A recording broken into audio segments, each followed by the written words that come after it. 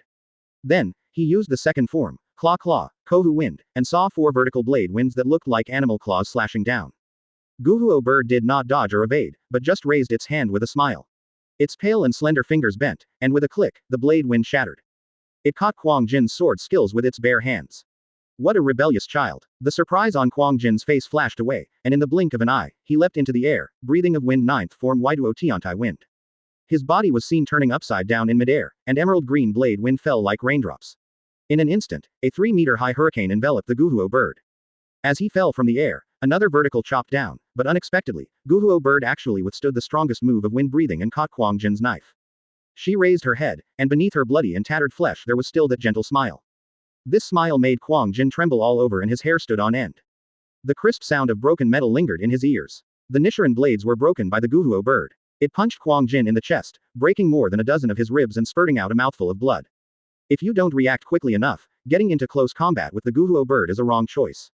Kwang Jin fell heavily to the ground, and it launched a vertical kick at him. At this critical moment, he blocked the attack with half of the knife covered with wind blades. Advertisement. However, he himself sank into the ground. He held the other half of the sharp blade without fear of the pain. Even though he was coughing up blood, he had already used a sharp blow to accurately cut open the belly of the Guhuo bird. Suddenly, pink incense flowed out from the wound in its abdomen like a waterfall. Amidst the endless stream of incense, a dark green figure emerged.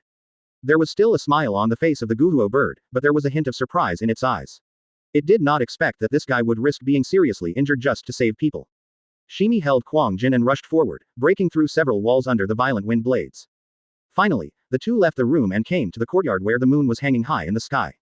Ah! Kwang Jin's face was distorted and he let out a heart-wrenching scream because his left arm was torn off abruptly.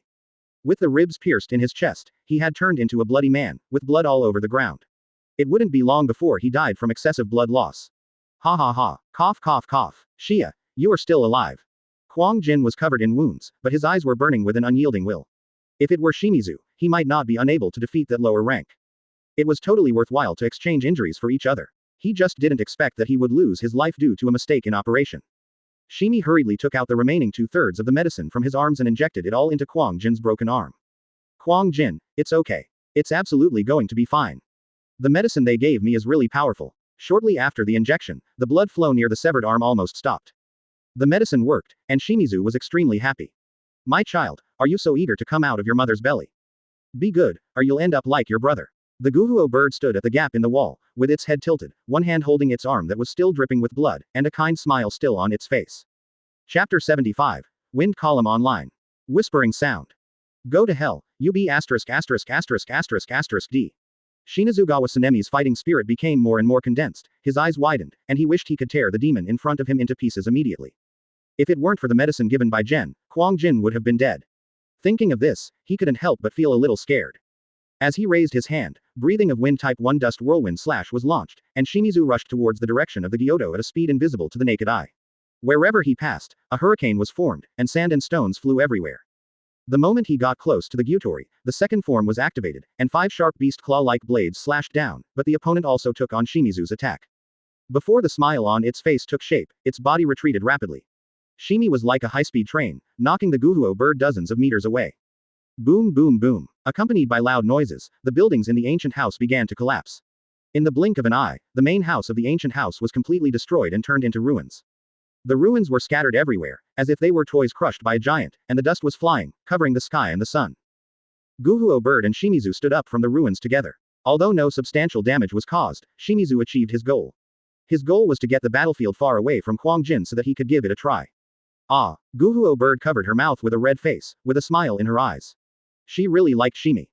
What a strong child, come to your mother's belly. Shia gave a disdainful smile and spat on the ground without any hesitation. Then, he brandished the long sword in his hand and rushed forward with a fierce momentum. The fighting spirit in his body became stronger and stronger, and the dark green light flickered and flickered like a burning flame. Breathing of wind type 7 strong wind Tengu wind, more than a dozen tornado-shaped spiral wind blades were like Tengu with bloody mouths, biting at the Gyoto madly. Amid the wind blades filled with the aura of destruction, gentle laughter echoed like a ghostly voice. The Guhuo bird had a mouth full of fangs, and its whole body was filled with a pink incense. It stopped joking and went all out. The blade winds were crushed by the Guhuo bird. In an instant, the sky and the earth changed color. The space of the ancient house was divided into 2 parts, one half was the surging dark green wind, and the other half was the pink gas with a strange fragrance. With the help of incense, the flash of swords and the shadow of fists, the body of the Guhuo bird is terrifyingly strong. It is one of the closest downdrafts to the updraft so far. Advertisement. After just a few minutes, a large pit several meters deep was formed where the 2 men fought, and Shimi was covered with wounds, some of which even revealed his bones. The Guhuo bird lost an arm and half of its head turned into a pile of rotten meat. With its recovery ability, these injuries should not be a problem at all, but it could not withstand the constant destruction. Both the man and the ghost acquiesced to the other's breathing, and were ready to deliver a fatal blow at any time. The big pit was covered with blood, most of which was Shimi's blood, and the blood would evaporate over time. Why? Enough of your willfulness. Let mommy hug you. The face of the Guhuo bird returned to normal, with its iconic motherly smile beneath its beautiful features, and it opened its arms to Shimi. Are you sick? If you want to go crazy in hell. Damn it. Shimi's face turned pale and he started cursing. His veins were bulging. He didn't understand why this pervert always treated him as his mother. It doesn't deserve the word mother at all. It is so far inferior to my mother. After a short half-time break, the seriously injured Shimi once again burst out with a strong aura. Breathing of Wind 8th form First Fierce Wind Slash was activated, and he rushed towards the Gyoto with the force of a gust of wind. The fast-flowing wind accelerated the evaporation of the blood, adding a touch of red to the dark green wind. Before the opponent could react, Shia had already passed over its body, followed by a rapid rotation and a full-strength slash. The crescent-shaped blade wind headed towards the neck of the Guhuo bird. Although it blocked it in time, half of its neck was still cut off. Ah, what? It quickly distanced itself from Shimi, because it was impossible for it to avoid that move just now. It was not that the child had become stronger, but that it had become weaker. That's right, this is the strength of Shimi. The more injured he is, the more blood he loses will be absorbed by the ghosts, because eating humans is their instinct, and their thin blood makes it impossible for them to control this instinct. At this moment, the pale cheeks of the Guhuo bird had two drunken blushes. Shimizu was just extremely angry. He didn't lose his mind. He was the most talented wind-breathing swordsman. As he roared, a strong fighting spirit burst out from his body again, and a dark green beam of light illuminated the entire ancient house. Powerful blade wind overflowed from the Nichiren blades, whistling and forming a green whirlwind that swept everything around it, forming a hurricane as high as 5 meters. The hurricane moved with Shimi, and the broken buildings were turned into dust, and even the ground was deeply cut. Advertisement. The Guhuo bird also rushed towards Shimi at a high speed, its bloodthirsty instinct awakened. Just when the man and the ghost were about to fight, Shia jumped up. He fell like a dark green meteor, with a long wind tail. Breathing of Wind 9th form Waiduo Tiantai wind is activated, carrying a large amount of Shimi's blood. The Guhuo bird was in a trance for a few tenths of a second, but it was enough to change the outcome of a battle. With a dull thud, the head of the Guhuo bird fell to the ground, and blood gushed out from her neck, splashing a bloody mist. The Nichiren blades in Shimi's hand drew a full arc in the night sky, and with fierce murderous intent, he cut off the neck of the Gyoto. Its body fell to the ground with a bang, but its head still maintained that hypocritical, kind smile, as if it didn't care about its own death. Shimi looked at the corpse on the ground and the smiling head, and an inexplicable feeling of disgust surged in his heart. He kicked the body of the Guhuo bird and watched it slowly turn into ashes. Shinazugawa Tsunemi successfully beheaded one of the lower moons, the wind pillar of the Demon Slayer Corps, and is online. He climbed out of the pit with his wound-covered body and moved slowly to Kwang Jin's front. The blood in Kwang Jin's body had already coagulated, and he lay there like a dead body. Shimi's heart skipped a beat and he quickly ran over to check his breath, then laughed out loud. Kwang Jin, your life is still very tenacious. Ha ha ha. Shimi collapsed exhausted, and his crow went down the mountain to inform the hidden team that had been on standby for a long time. Good news, great news. My master, Shinazugawa Tsunemi, beheaded one of the lower moons. As soon as Xuanglai flew into the headquarters, he began to proudly report his master's battle record. Just as it was about to fly into the Lord's residence, another companion flew towards it. That is the crow named Yan. Yan is Kochou Shinobu's exclusive liaison. Chapter 76. The upper moon appears. If the crows fly back to the headquarters, it means something has happened, and this thing can be good or bad. Kamiyama happened to see Yan, and Shinobu happened to be out on a mission, and his heart suddenly panicked. What he feared most was that something unexpected would happen to Shinobu. Even if according to the development of the plot, Shinobu was safe until the beginning of the main storyline, he was still afraid. Because this is not a fake world, every person is a flesh and blood being, and there are inevitably some variables. Yan flew into the Lord's house, and Kamiyama followed as fast as he could. When it comes to patience, no matter how small the matter is, it's important. He pushed open the Ubuyashiki family's house in a panic, which stunned Kagaya, who was checking the letter in the pavilion. When has Daoju, who is always confident and calm, ever been so panicked? He glanced at the letter in his hand and understood instantly. After all, this was the news sent back by Shinobu, no wonder he was so panicked. Really? Kagaya's voice, as warm as the spring breeze, calmed Kamiyama down a lot. Don't worry, I'll tell you slowly. Yeah, Kamiyama suppressed the urge to snatch the letter from Kagaya and sat down obediently beside him. Kagaya smiled and said calmly, there is good news and. Before he could finish, Kamiyama trembled all over. He heard good news, that was what Shimi's crow brought back. Thinking of this, his heart skipped a beat and his breathing almost stopped. Normally, good news should be followed by bad news. Oh shit, all that was left was the news that Shinobu's crow brought back. For a moment, Kamiyama imagined countless possible events, until Kagaya's voice rang out with a triumphant smile. Really, it's good news and another good news. Huh, Kamiyama was startled at first, then looked at Kagaya with resentment, and said helplessly, boss, you've changed. You weren't like this before. Kagaya shook her head and said with a smile, who made me have a subordinate like you who likes to play pranks? I learned it from you. Kamiyama held his forehead helplessly and said, boss, you have really changed. You have become a teasing man. Advertisement. Or maybe, this is how real good friends get along with each other. Ahem. Kagaya cleared his throat and continued, one of the good news, as you know, is that Shinobu beheaded the lower rank. The other good news is that Shinobu also beheaded the lower rank. The Demon Slayer Corps will be adding 2 new pillar-level swordsmen. At this point, even the calmest person could not suppress the joy in his heart. From having only 2 pillars, the number of pillars will soon be 10. The Demon Slayer Corps is no longer what it used to be. Hearing this, Kamiyama showed a bright and slightly smug smile on his face, and he murmured to himself, he. Shinobu finally became a pillar, so awesome. Ninja is the best. Kochou Shinobu was promoted to the rank of Hashira, and the one who was most happy was not herself but Kamiyama, one of the strongest members of the Demon Slayer Corps. However, Kagaya's next words almost extinguished Kamiyama's passion for life. He looked a little serious and said. Shinobu also said that she found traces of the upper rank. He deliberately emphasized the word, upper rank, and Kamiyama heard it clearly. For a moment, he almost suffocated. When he came to his senses, he stood up and was about to leave, and said solemnly, boss, where is the location? Makoto, listen to me. Kagaya stopped him. Shinobu has not come into contact with the upper ranks, she just found traces, she is very safe. Hearing that Shinobi was safe, Kamiyama's depression disappeared and his smile returned. He sat opposite the Lord and the two looked at each other in silence. At this moment, the two of them were united in mind. They both blurted out almost at the same time, kill it. After saying this, both of them burst into laughter. In the past, in any other era except the one in which Yoriichi Sugakuni existed, the Lord of the Demon Slayer Corps would never have made such a crazy decision. Hunting for the upper ranks, they didn't have much information about them at all, because almost all the swordsmen who had seen them were dead, and the pillar-level swordsmen were no exception. But this era is different. There are pillars with extremely strong abilities like Tendo Kamiyama and Himahimak, and there are countless pillars with excellent talents. No other era can compare to such a grand occasion. Based on this, Ubuyashiki Kagaya had the idea of hunting down the upper ranks, and Kamiyama's idea was the same as his. Apart from the fact that he is somewhat confident, if he wants to improve further, he must go through a life and death battle, and only the upper ranks can give him that kind of oppressive feeling. Advertisement. Boss, I'll lead the team. If we can find it, we'll try to kill it. How? Yes. Ubuyashiki Kagaya immediately began to reply to Kochou Shinobu, and sent the crows in the courtyard to call all the pillars at the headquarters. After a while, the temporary meeting began. Meeting topic. Decapitation of the upper string. At the headquarters are Taki Pillar Sabito, Snake Pillar Igro Obani, Sound Pillar Uzui Tengen, and Flame Pillar Rangoku Kyujiro who has just returned from a mission. Of course, Himahimak, the Rock Pillar who stays at the headquarters all year round, is also there. Now there are 6 pillars including Kamiyama. Of course, it is impossible to send all of them to hunt down the upper ranks. Kamiyama and Xingming must have a headquarters to guard.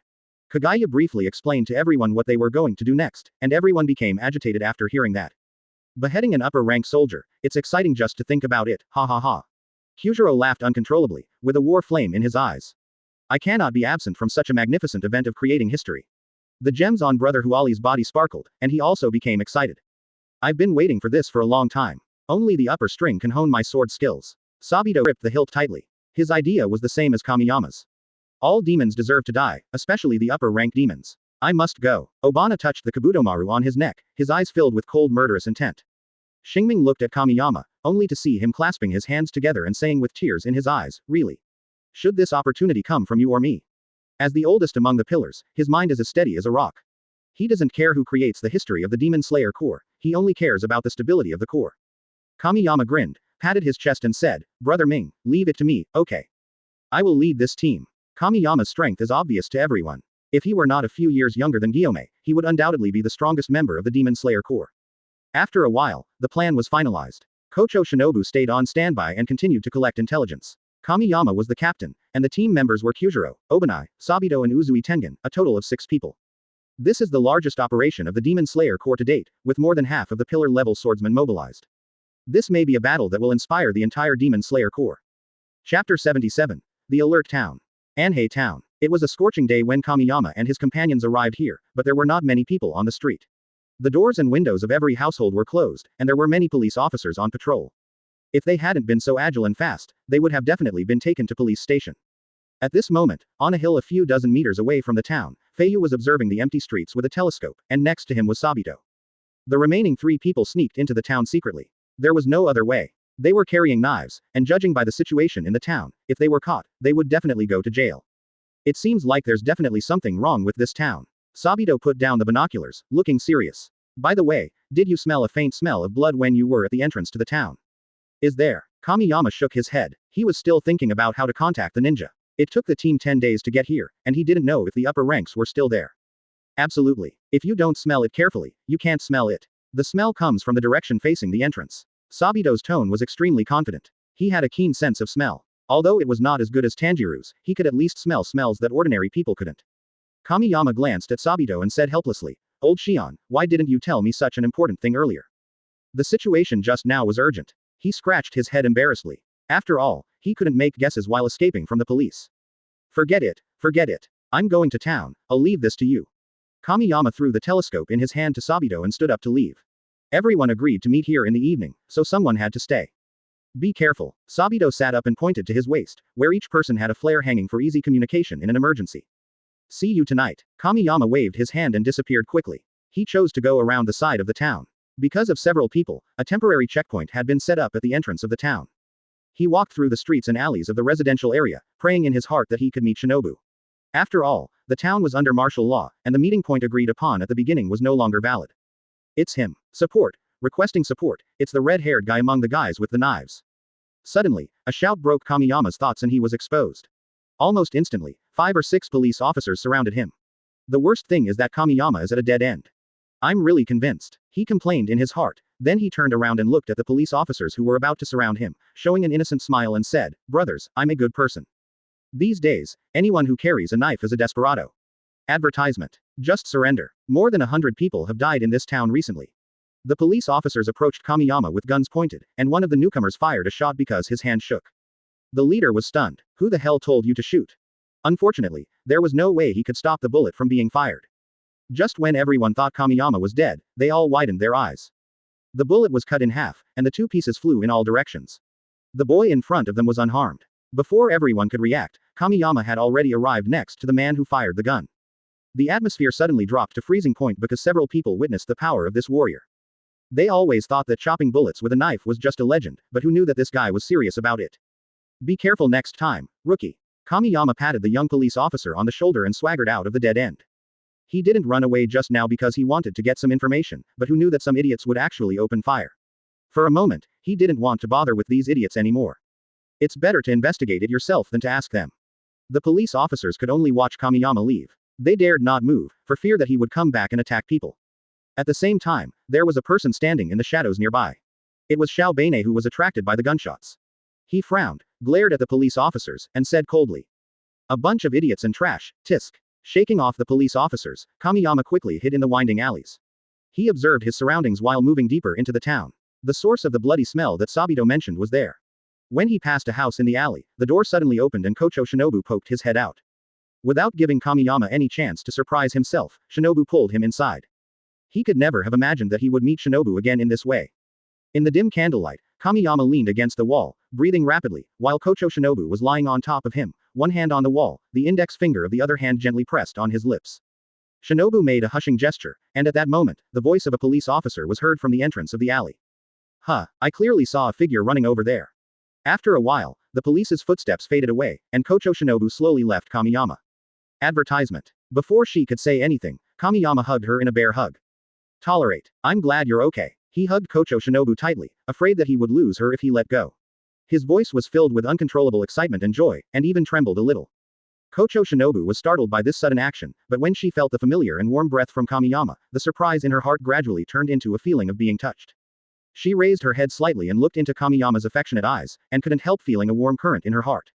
"Really, I'm fine." She spoke softly, tears glistening in her eyes. She reached out and touched Kamiyama's face, feeling his warmth. Cough cough cough. "Let's talk about the past later. We should talk about what's going on in town." Xiao Bane's untimely voice was heard, and he followed it all the way to find this place. Kamiyama glanced at him resentfully and said with a hint of displeasure, "Can't you just show up later?" "Fool, we are here to kill the upper ranks." "I know. What's wrong with a hug? It won't affect my killing of the upper ranks, you unromantic guy." Kamiyama frowned and sat down aside. Kochou Shinobu also pulled out a stool and sat down, while Obani leaned against the door frame. "I know a lot of intelligence. Also, the headquarters only sent 2 people. It really is true that there is an upper string. No, no, no. Kamiyama waved his hands and explained, there are still 3 people. This time, more than half of the pillars have been dispatched. Hearing this, Kochou Shinobu covered his mouth in shock. What about the others? Do you want to wait for them before I tell you the intelligence? Xiao Beinei opened the door a crack and taunted mercilessly, they should be here soon. You two have a very poor anti-tracking awareness. Chapter 78. Blood Words. That's very eloquent of Beinei-chan. Kamiyama heard Huali's voice coming from the roof. He looked up and saw that guy squatting on the beam without him knowing when. He could only say that he was indeed a ninja. Kamiyama sad face underscore. Kochou Shinobu. Not underscore not. Brother Huali, can you come down and talk? Kamiyama sighed. Sooner or later, he would be scared to death by him. Also, when did you come in? When Uzui Tengen jumped off the beam, there was no sound at all. After all, this is a basic ninja operation. He patted Kamiyama's shoulder and said with a smile, when you two were hugging each other sweetly. Hearing this, Kochou Shinobu quickly lowered his head, suddenly feeling a little embarrassed. It's so embarrassing. After saying that, Huali Jie sat down next to Kamiyama and waited for the group meeting to start. After a while, Kyujiro's hearty laughter rang out, but his voice was very low. This highly recognizable voice did not need any questioning, and Obani decisively opened the door. Everyone is here. Kyujiro came in with a large bag of lunch, looked around, and asked, does anyone want to eat? Kamiyama was the first one to raise his hands in agreement. He was worthy of being the big brother for being able to get lunch boxes under such circumstances. By the way, Lao Chen is still at the old place. Let me go and notify him. He put down the lunch box he had just picked up and hurried out. Come on, eat your meal. Xiao Beinei rolled his eyes at Jen with an expression of extreme disgust. My crow went to inform him, he should be here soon. Soon, the big bag of lunch that Kyujiro brought back was reduced to the portion left for Sabito, and the boy happened to knock on the door of the cabin. I'm Sabito. Everyone is present, and Kochou Shinobu is sharing information. She cleared her throat and said, first, I encountered the lower 6 when I came to this town. It kept saying that an upper 6 was coming, and it repeated it many times. I didn't care about it at first, but after thinking about it, I decided to stay in the town for a few days, so I rented this room. On the 3rd day after I killed the lower moon, a murder occurred in the town, and the government subsequently blocked the town. Advertisement. Because there were more than 100 people killed and missing in that murder case. To be honest, this number doesn't seem like something a human could have done. Plus the words of the lower string, you understand. Quote. This was all she investigated, and then she received an order from her lord to stay where she was. Isn't the house where the dead person lived far away from the entrance? Sabito asked first. If what Kochou Shinobu said was correct, then the smell of blood made sense. Yeah, Shinobu nodded and added, that's the largest family in the town.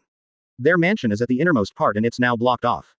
When are we going to that mansion? Xiao Beinei's eyes shot out cold murderous intent. After all, the upper ranks might still be in the mansion, so this would bring them back to life. No, we have to wait until night. You know the situation during the day. Sabito immediately poured a basin of cold water on Xiao Beinei. Oh. Xiao Beinei suddenly lost his target and his eyes lost their light. Old Kian is right, and we can't go out at the same time. One person and I will go to the mansion, and the rest of you will go around the town. Kamiyama touched his chin. The upper ranks are not dead things, and it is impossible for them to stay in one place without moving. Besides, it's hard to tell which upper rank it is based on this little information alone. But he first ruled out the top 3. Kokushibo wouldn't go to a town and kill people for no reason, Doma only ate women, and Akaza only ate the strong. Daki in the last 3 seats can also be ruled out. After all, she likes to stay in Wa Street and it is almost impossible for her to leave. Then only Hantangu, the upper rank 4, and Gyoko, the upper rank 5, are left. Of course, there is another ghost in Kamiyama's mind that he really doesn't want to see right now, and that is Baim. Real, what are you thinking about? Kochou Shinobu waved his hands in front of him and called softly. I didn't think anything of it. Kamiyama smiled. He looked around and said, Ninja will lead the way at night, Xiaobanai and I will go to investigate, and then Shinobu will keep watch outside, and the rest of us will go around the town. Anyway, he is the captain and the strongest person among them, and the others agreed to his arrangement, so that even if he cannot defeat the upper rank ones, he can still escape safely. Night fell quietly, and everyone set out under the cover of darkness. Under the bright moonlight, the large and luxurious mansion looked lifeless. The mansion is located at the end of the town, surrounded by tall trees and neatly trimmed flower beds. The gate of the mansion is closed and sealed. Advertisement. There are no police guarding here. Xiao Beinei said puzzledly. The fact that ordinary people don't dare to get close to it proves the existence of ghosts. Kamiyama analyzed. Just by standing under the wall, he could smell the strong smell of blood coming from Sabito's mouth. The two of them quickly climbed over the wall and had no intention of going through the main door. You must be careful. If you find a target, remember to fire a flare to alert everyone. Kochou Shinobu's eyes were full of worry.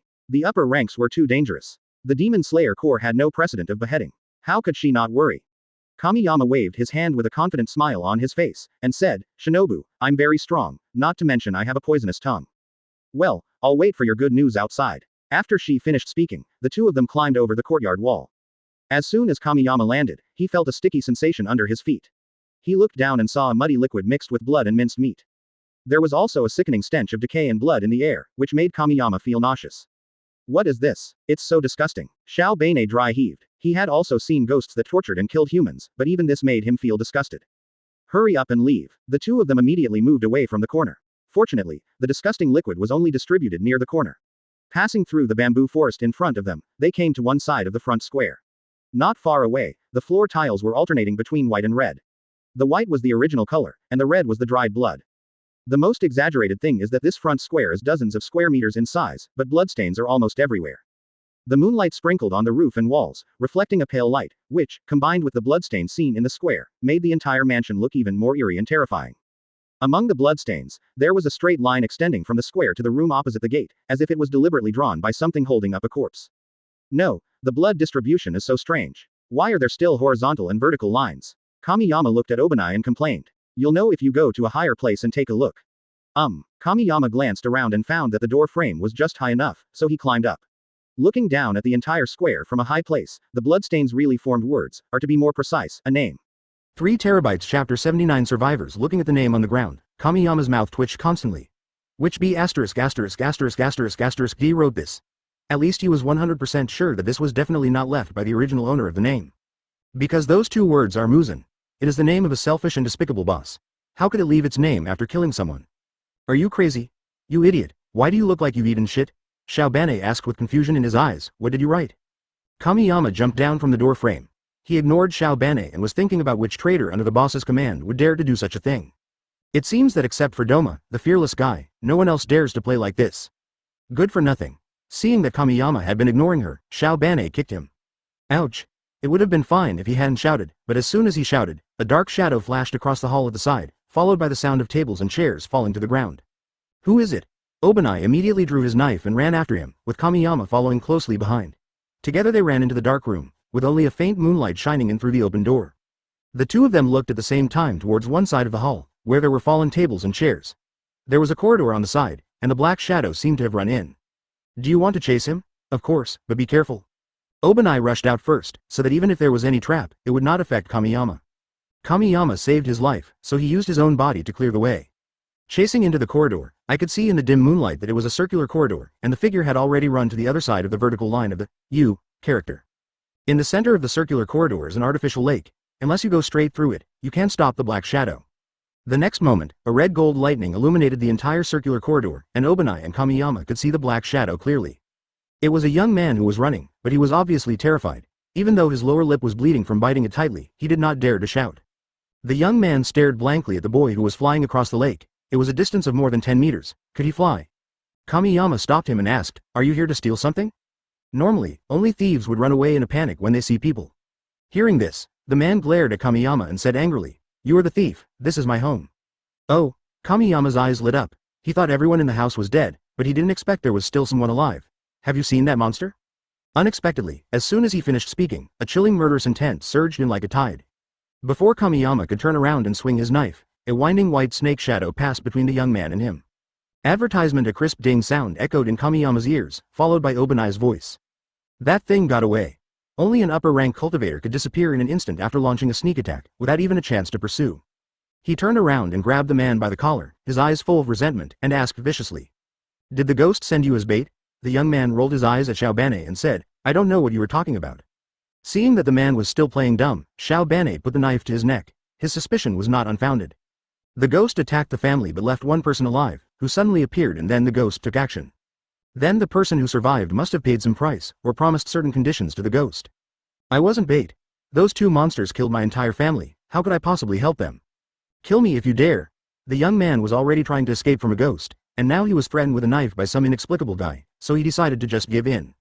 Seeing the man's determined look, Xiao Bane put away the knife and threw it aside. "Hey buddy, what's your name?" Kamiyama came over and asked with a smile. After playing the villain role, it was his turn to play the hero. "Let me introduce myself first. I'm Kamiyama, a professional ghost hunter who specializes in dealing with the kind of monsters you're talking about.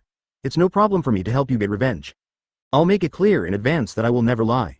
The young man stared at the kid who looked several years younger than him with doubt, and said indignantly. Little brat, you should go home to your mother. Kamiyama patted his shoulder and said, I'm an orphan and I don't have a mother. Hearing this answer, the young man was confused. Did he mention someone's sad story? He couldn't help but soften his tone and said.